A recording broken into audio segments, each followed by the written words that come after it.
Hi, I'm Ted. Today I'm going to show you how to make a border around a graph in Excel.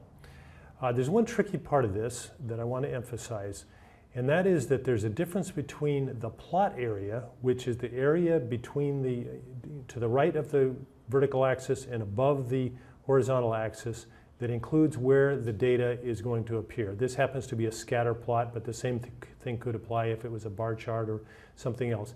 The other thing is the chart area, and you'll see as I move my mouse, it changes from one to the other. If you're inside of where the data is, it's the plot area, and if you're just outside, it's the chart area. So you have to always be aware of which one of those you're working on.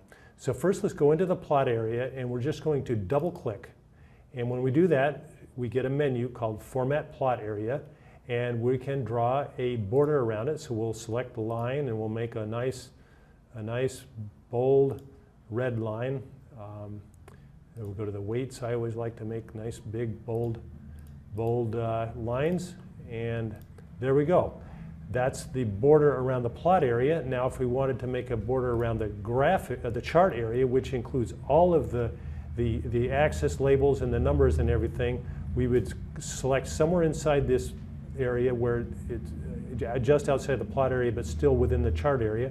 We double click, and again we have an option for a border, so this time we'll make a nice blue border, and we'll make a nice big line around it, and there we go. And now we click away from it, and you can see there's red around the plot area, blue around the chart area. So I hope this has been helpful. I'm Ted, and today I showed you how to make a border around a chart in Excel. Thank you for watching.